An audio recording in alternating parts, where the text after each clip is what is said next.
go. This is the one I like using. It's the most clear, and it has the most cities. Zorah right here. On the border between Dan and Judah. But this is a Danite. Let's pull it up just in case we need it later.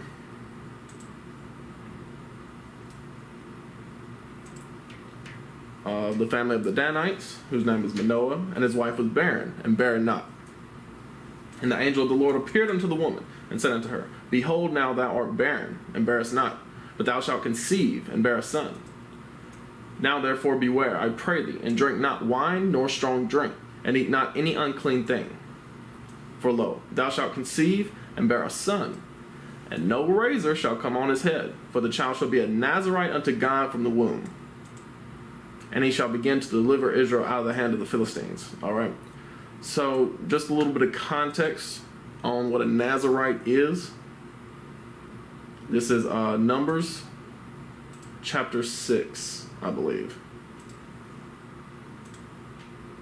Yes. All right. Number 6, I'm going to start with verse 1. And the Lord spake unto Moses, saying, Speaking to the children of Israel, and saying to them, When either man or woman shall separate themselves to vow a vow of a Nazarite, to separate themselves unto the Lord, he shall separate himself from wine and strong drink. Right? So you can't have any alcohol if you take this Nazarite vow. Now, normally this was for a period of time. This was not like something that people would do from birth. All right. Normally that was not the case, but that was in Samson's case.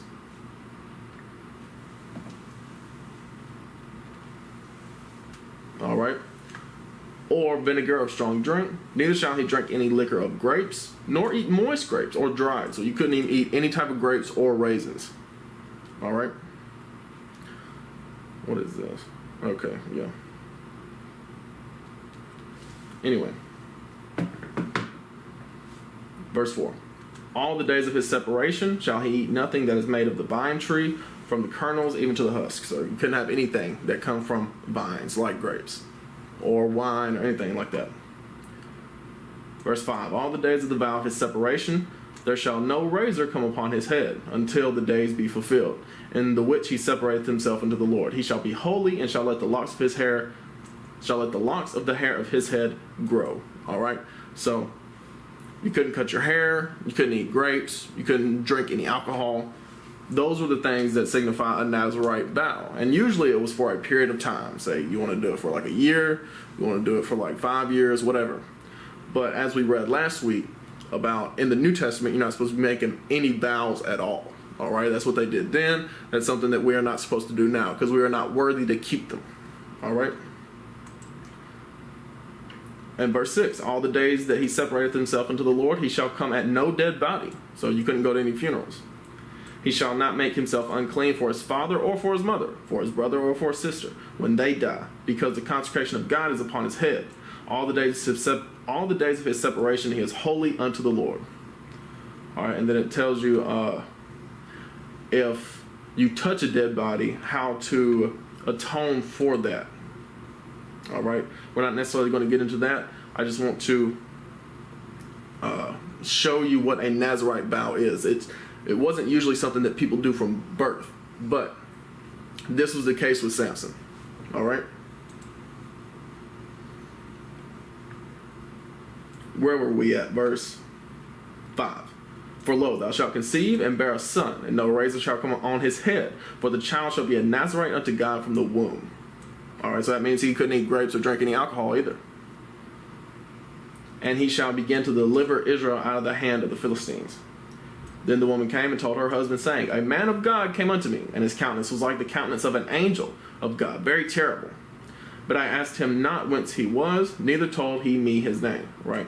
So she said, I was visited by this man of God, told me I was going to have a son. He prophesied unto me, but I think he was an angel, though. He looked like an angel. But he said unto me, Behold, thou shalt conceive and bear a son, and now drink no wine nor strong drink, neither eat any unclean thing, for the child shall be a Nazarite to God from the womb to the day of his death.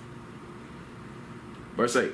Then Manoah entreated the Lord and said, O my Lord, let the man of God which thou didst send come again unto us, and teach us what we shall do unto the child that shall be born. And God hearkened to the voice of Manoah. And the angel of God came again unto the woman, as she sat in the field. But Manoah her husband was not with her. Verse 10. And the woman made haste and ran, and showed her husband, and said unto him, Behold, the man hath appeared unto me, that came unto me the other day. And Manoah arose and went after his wife, and came to the man and said unto him, Art thou the man that spakest unto the woman? And he said, I am. And Manoah said, Now let thy words come to pass. How shall we order the child, and how shall we do unto him? And the angel of the Lord said unto Manoah, Of all that I said unto the woman, let her beware.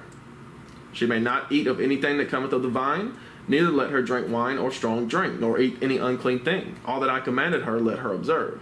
All right, so the angel said, Look, I already told her once, but Manoah does not want to take her word for it, because it's something very serious. All right. And Manoah said unto the angel of the Lord, I pray thee, let us detain thee until we shall have made ready a kid for thee.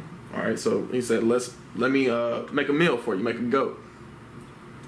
And the angel of the Lord said unto Manoah, Though thou detain me, I will not eat of thy bread. And if thou wilt offer a burnt offering, thou must offer it unto the Lord. For Manoah knew not that he was an angel of the Lord.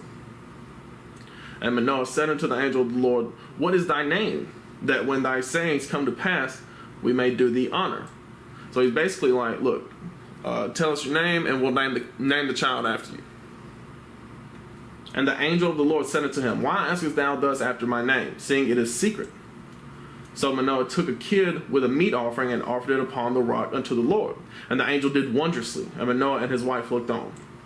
For it came to pass, when the flame went up toward heaven from off the altar, that the angel of the Lord ascended in the flame of the altar. And Manoah and his wife looked on it and fell on their faces to the ground. Right? Because now they know for a fact that it's an angel. But the angel of the Lord did no more appear to Manoah and to his wife. Then Manoah knew that he was an angel of the Lord. Verse 22. And Manoah said unto his wife, We shall surely die because we have seen God. Right? So if you see angels, it's game over. Basically, they're coming to do some kind of destruction. They're not usually there to deliver messages. If you see angels, that's like the angel of death. All right? That's basically what that's like. And they understood that thing. So they was like, damn, we should be afraid. Verse 23, But his wife said unto him, If the Lord were pleased to kill us, he would not have received a burnt offering and meat offering at our hands. Neither would he have showed us all these things, nor would as at this time have told us such things as these. Right? So she had wisdom about it. She said, look, the Lord said this is what's going to happen. It's what's going to happen. You know, the Lord came, sent that angel to us specifically to tell us we're going to have a child. So he's not going to kill us because we need to carry that out. Verse 24, And the woman bare a son and called his name Samson. And the child grew, and the Lord blessed him. And the Spirit of the Lord began to move him at the times in the camp of Dan, between Zorah and Eshtaol. Now let's see if we can find Eshtaol on here. Or Eshtaol. Yes. So, this is where, this whole area right here is where Samson grew up. On the border between Judah and Dan.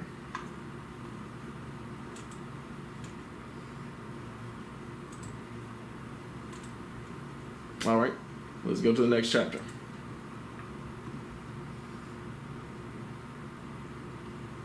Verse 1. And Samson went down to Timnath and saw a woman in Timnath of the daughter of the Philistines. All right. So, again, I want to reiterate this point. During the days of the judges, everyone did according to their own will. All right. And we can read that real quick. And I'll show you why I'm going into this specifically. Judges 21 and 25.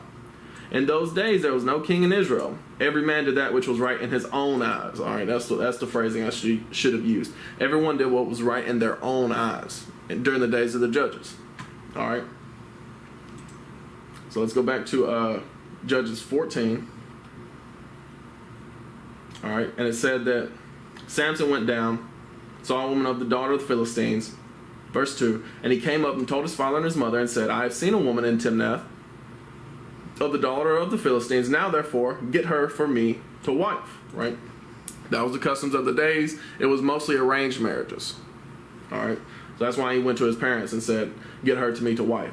But the reason why I pointed out how everyone did right, what was right in their own eyes in those days, is because here in Joshua 23, this is the charge or the commandments that Joshua give the people. And it's the same thing as Moses said. All right. And he's about to explain it here, Joshua 23:6. Be ye therefore very courageous to keep and to do all that is written in the book of the law of Moses, that ye turn not aside therefore or therefrom to the right hand or to the left, that ye come not among these nations, these that remain among you, neither to make mention of the name of their gods, nor cause to swear by them, neither serve them, nor bow yourselves to them. Okay. I'm going to jump down a little bit. Verse 12. Else if you do in any wise go back and cleave unto the remnant of these nations, even these that remain among you, and shall make marriages with them, and go in unto them, and they to you, know for certainty that the Lord your God will no more drive out any of these nations from before you, but they shall be snares and traps unto you, and scourges in your eyes, and scourges in your sides, and thorns in your eyes, until you perish from off this good land which the Lord your God hath given you. All right. So, just as Moses' commandment in Deuteronomy 7, Joshua was given this commandment as well. He said, don't make marriages with these people. All right. The Israelites were not supposed to marry anybody outside of the 12 tribes. All right. And it's not a thing about skin color. It's more about heritage. All right. Because the Israelites are 12 tribes of people. They got all sorts of genetic diversity. But you're supposed to marry within the Israelites because y'all going to serve the same God. The Philistines and the Israelites did not serve the same God. All right. That's why Joshua sit here and said, not only about the Philistines, but the Canaanites, everybody else that was in the land, they're going to turn you away from God to serve other gods. All right. So as we go back to Judges 14, Samson, let's see if we can find Timnath right here on the map. Yeah. Timnath is probably going to be the same as Timnah, as we see on the map right here. Let me zoom in a little bit. Yeah, Timnath is most likely going to be the same as Timnah.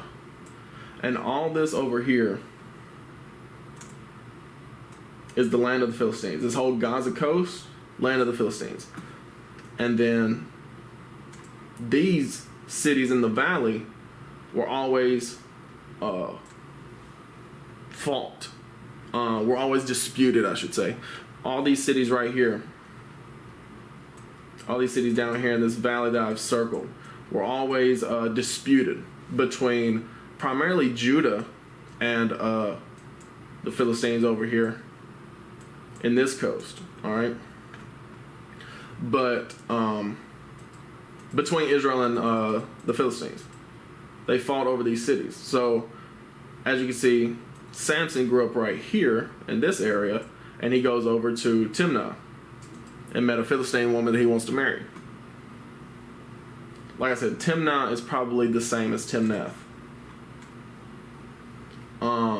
Verse 3. Then his father and his mother said unto him, Is there never a woman among the daughters of thy brethren, or among all thy people, that thou goest to take a wife of the uncircumcised Philistines? Right, so they're asking him, like, are you sure you don't want to marry an Israelite? The laws of God says you need to marry an Israelite. And Samson said unto his father, Get her for me, for she pleaseth me well. He said, oh, she bad, I want her. All right. Verse 4. But his father and his mother knew not that it was of the Lord, that he sought an occasion against the Philistines. And we'll see how this plays out with this woman. For at that time, the Philistines had dominion over Israel, right? So the Lord intentionally stirred up the spirit of Samson to do this so that, and we'll see what happens later, so that he can be at odds with the Philistines. All right? Because that's what's going to happen in those situations. All right? You marry somebody if you're an Israelite, you marry somebody that's not an Israelite, it's always going to cause tension. Then went Samson down, and his father and his mother, to Timnath, and came to the vineyards of Timnath, and behold, a young lion roared against him, and the Spirit of the Lord came mightily upon him, and he rent him as he would have rent a kid. And he had nothing in his hand, but he told not his father or his mother what he had done. And he went down and talked with the woman, and she pleased Samson well. All right, so they're getting along and all that. But he ripped the lion All right. And when it says rent a kid, we don't even know what that's like, because we don't even know what ripping baby goats is like, right? It's what we would know more is like wringing the neck of a chicken.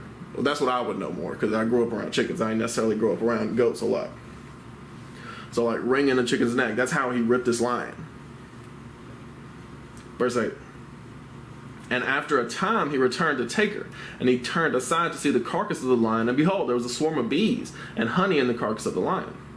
And he took thereof in his hands, and went on eating, and came to his father and mother, and he gave them, and they did eat. But he told not them he had taken the honey out of the carcass of the lion. So his father went down unto the woman, and Samson made there a feast.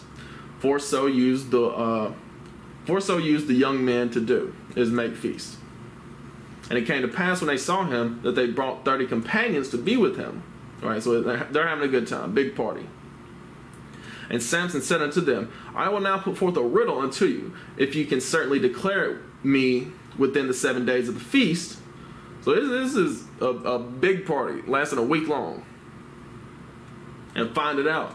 Then I will give you 30 sheets and 30 change of garments. But if you cannot declare it me, then shall you give me 30 sheets and 30 change of garments. And they said unto him, Put forth thy riddle, that we may hear it. And he said unto them, Out of the eater came forth meat, and out of the strong came forth sweetness.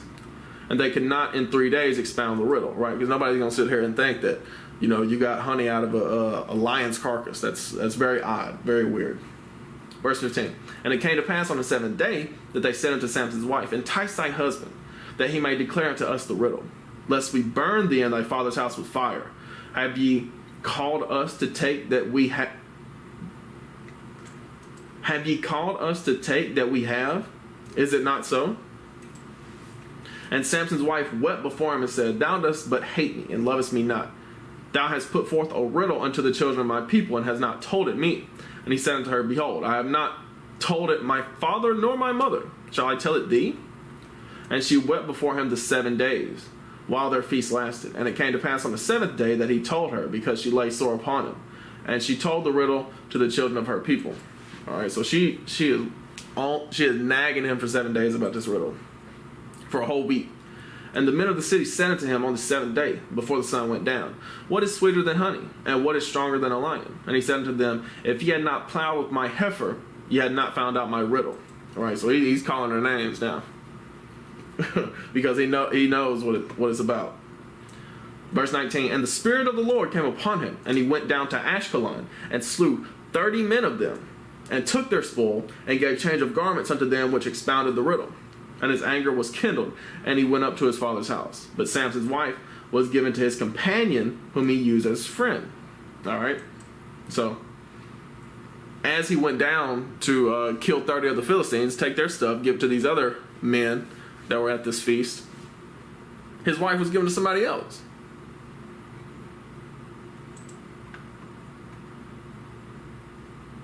Her parents had made this deal with this other man, I should say. Judges 15 verse 1. But it came to pass within a while after, in the time of wheat harvest, that Samson visited his wife with a kid. And he said, I will go into my wife into the chamber. But her father would not suffer him to go in. And her father said, I verily thought that thou hadst utterly hated her. Therefore I gave her to thy companion. Is not her younger sister fairer than she? Take her, I pray thee, instead of her. All right, so this woman that Samson and everybody involved had agreed to marry is now been given to somebody else. Right before Samson said, okay, let's have the wedding. And let's consummate the marriage. And Samson said concerning them, Now shall I be more blameless than the Philistines, though I do them a displeasure. And Samson went and caught 300 foxes, and took firebrands, and turned tail to tail, and put a firebrand in the midst between two tails. So he went and caught 300 foxes, tied the tails together around torches. All right. And when he had set the brands on fire, he let them go into the standing corn of the Philistines, and burnt up both the shocks and also the standing corn with the vineyards and olives. right? So he sent them through all the crops of the Philistines, burnt up everything, all the food that they had. Then the Philistines said, "Who had done this?" And they answered, "Samson, the son-in-law of the Timnite, because he had taken his wife and given her to his companion." Right? So it was already practically official. Paperwork was all done. All the thing left to do was to consummate the marriage. But then, her dad gave her to somebody else. And the Philistines came up and burnt her and her father with fire. And Samson said unto them, "Though ye have done this, yet will I be avenged of you, and after that I will cease." Right? So he still loved her, and they killed her. Right? So of course he's still mad at them. And he smote them hip and thigh with a great slaughter. And he went down and dwelt in the top of the rock Etam. All right, I'm fairly certain Etam isn't on here on this map because it's because it's a mountain. It's not a city. But anyway, verse 9. Then the Philistines went up and pitched in Judah and spread themselves in Lehi. I don't even think Lehi is on here. No, I don't see it. Not in this general area, at least. Not in Judah anywhere. It's probably somewhere in this valley, if I had to guess. And the men of Judah said, "Why are ye come up against us?" And they answered, "To bind Samson are we come up, to do to him as he had done to us." Then 3,000 men of Judah went to the top of the rock Etam and said to Samson, "Knowest thou not that the Philistines are rulers over us? What is this that thou hast done unto us?" And he said unto them, "As they did unto me, so have I done unto them." And they said unto him, "We are come down to bind thee, that we may deliver thee into the hand of the Philistines." And Samson said unto them, "Swear to me that ye will not fall upon me yourselves." Right? So he said, just make this oath with me, promise me that y'all won't try to kill me. And they spake unto him, saying, "No, but we will bind thee fast and deliver thee into their hand. But surely we will not kill thee." And they bound him with 2 new cords and brought him up from the rock. Right? So Samson said this because he didn't want to be a killer of his own brothers. Right? He would rather be a killer of his enemies. Right? Verse 14. And when he came to Lehi, the Philistines shouted against him, and the Spirit of the Lord came mightily upon him. And the cords that were upon his arms became as flax that was burnt with fire.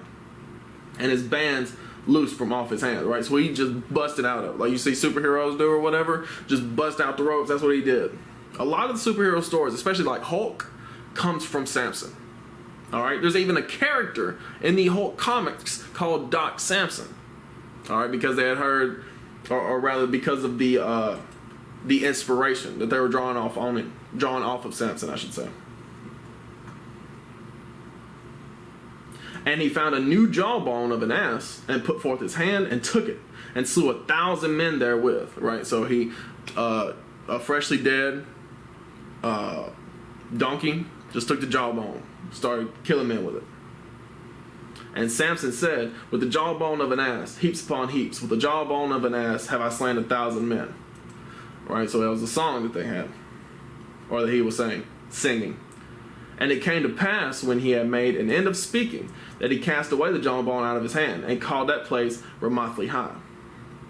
And he was sore athirst, and called on the Lord, and said, "Thou hast given this great deliverance into the hand of thy servant. And now shall I die for thirst, and fall into the hand of the uncircumcised?" But God clave a hollow place that was in the jaw, and there came water thereout. And when he had drunk, his spirit came again, and he revived. Wherefore he called the name thereof En-Hakkore, which is in Lehi unto this day. And he judged Israel in the days of the Philistines 20 years. All right, so this time period of Samson's life is a 20-year time period. Right, we're only going to read another couple chapters. Right, another couple of events, but it's a 20-year time period.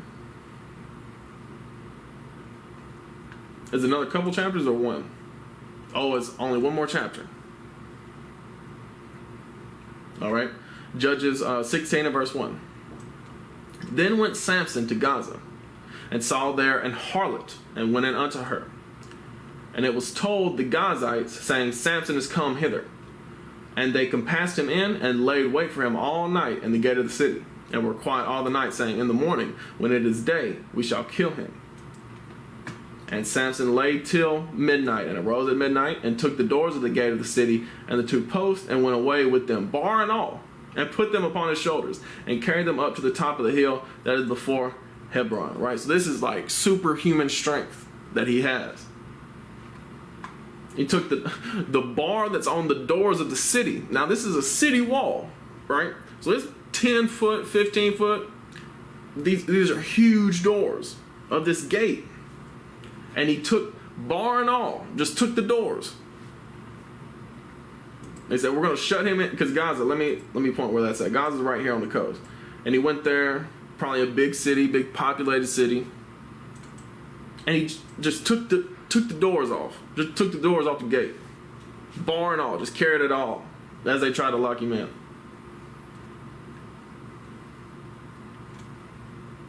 All right. But yeah, as you see, like, Samson's just doing whatever he wants to do. He's not necessarily righteous fully. You know what I mean? He still is, when it comes to these women, that's his downfall. Verse 4. And it came to pass afterward that he loved a woman in the valley of Sorek, whose name was Delilah. And the lords of the Philistines came up unto her and said unto her, entice him, and see wherein his great strength lieth, and by what means we may prevail against him, that we may bind him to afflict him. And we will give thee every one of us 1,100 pieces of silver. And Delilah said to Samson, tell me, I pray thee, wherein thy great strength lieth, and wherewith thou mightest be bound to afflict thee. Right, so with a question like that, with a loaded question like that, you know, Samson can see right through this. And Samson said unto her, if they bind me with 7 green withs that were never dried, then shall I be weak and be as another man. Then the lords of the Philistines brought up to her 7 green withs which had not been dried, and she bound him with them. Now there were men lying in wait, abiding with her in the chamber, and she said unto him, the Philistines be upon thee, Samson. And he brake the withs as a thread of tow is broken when it toucheth fire. So his strength was not known. Right? So like you take a thread, it's like a little piece of thread, put it over a fire, and it breaks immediately. That's how he's breaking these ropes. But notice how in the previous chapter, it mentioned how Samson knew immediately. Once they knew the riddle, he said, oh, y'all been talking to my woman. So you think he doesn't recognize this? What she's doing? But he's still messing with this woman. Verse 10. And Delilah said unto Samson, behold, thou hast mocked me and told me lies. Now tell me, I pray thee, wherewith thou mightest be bound. And he said unto her, if they bind me fast with new ropes that never were occupied, then shall I be weak and be as another man. Right? So he's playing with her. Delilah therefore took new ropes and bound him therewith, and said unto him, the Philistines be upon thee, Samson. And there were liars in wait, abiding in the chamber. And he brake them from off his arms like a thread. As it said it again, like a thread. Meant nothing. Did nothing to him. And Delilah said unto Samson, hitherto thou hast mocked me and told me lies. Tell me wherewith thou mightest be bound. And he said unto her, thou weavest the 7 locks of my head with the web. And she fastened it with a pin, and said unto him, the Philistines be upon thee, Samson. And he awaked out of his sleep, and went away with the pin of the beam and with the web. Alright, so he said, look, if you just tie my hair up in a particular way, you tie me to such and such, then that'll be enough. Again, just toying with her. He sees right through this, but he's still messing with this woman. Verse 15. And she said unto him, how can thou say I love thee when thy heart is not with me? Thou hast mocked me these 3 times, and hast not told me wherein thy great strength lieth. And it came to pass, when she pressed him daily with her words, and urged him, that his soul was vexed unto death. Right? So she is nagging him to death. that he told her all his heart, and said unto her, There hath not come a razor upon my head, for I have been a Nazarite unto God from my mother's womb. If I be shaven, then my strength will go from me, and I shall become weak and be like any other man. And when Delilah saw that he had told her all his heart, she sent and called for the lords of the Philistines, saying, Come up this once, for he has showed me all his heart. Then the lords of the Philistines came up unto her, and brought money in their hand. Right, so that's very reminiscent of the betrayal in which Judas did to Christ, right? Because he got paid for that betrayal as well. And she made him sleep upon her knees, and she called for a man, and she caused him to shave off the 7 locks of his head, and she began to afflict him, and his strength went from him. And she said, The Philistines be upon thee, Samson. And he awoke out of his sleep and said, I will go out as the other times before and shake myself. He's like, I don't shake them off me, that ain't nothing. And he wist not that the Lord was departed from him. You see that right there? So, be mindful of these wicked women. They're going to make the Lord depart from you if you keep messing with them. But the Philistines took him and put out his eyes and brought him down to Gaza and bound him with the fetters of brass, and he did grind in the prison house. Albeit the hair of his head began to grow again after he was shaven, right? So as you see here with Samson, if he would have took his parents' advice and married a righteous Israelite woman instead of trying to deal with these Philistine women and these harlots, then he would be in a better place. You see what I'm saying? But so yeah, he was blinded by the Philistines, made a slave in the prison house, in the prison. But he's starting to grow a little bit back. It's starting to hair's starting to grow a little bit back. Verse 23. Then the lords of the Philistines gathered them together for to offer a great sacrifice unto Dagon their god, and to rejoice. For they said, Our God had delivered Samson our enemy into our hand. And when the people saw him, they praised their God, for they said, Our God had delivered into our hands our enemy, and the destroyer of our country, which slew many of us.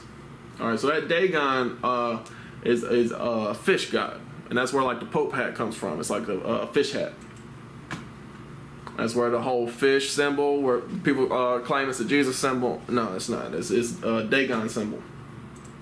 Verse 25. And it came to pass when their hearts were merry, that they said, Call for Samson, that he may make us sport. Right, so he's saying, Hey, come entertain us. And they called for Samson out of the prison house, and he made them sport. And they set him between the pillars. Right, so they were like, whether it be playing monkey in the middle with him, playing like maybe kicking a soccer ball around him. Oh, you used to be the greatest warrior. Kick this, you know. Oh, you can't see no more. See this ball, you know. Try to get this ball, whatever. They're messing with him. They set him between the pillars. And Samson said unto the lad that held him by the hand, Suffer me that I may feel the pillars whereupon the house standeth, that I may lean upon them. Now the house was full of men and women, and all the lords of the Philistines were there. And they were upon the roof, about 3,000 men and women. They beheld while Samson made sport. So this isn't just like a little house. You know what I mean? This isn't like a little even event center. This is like an arena. All right.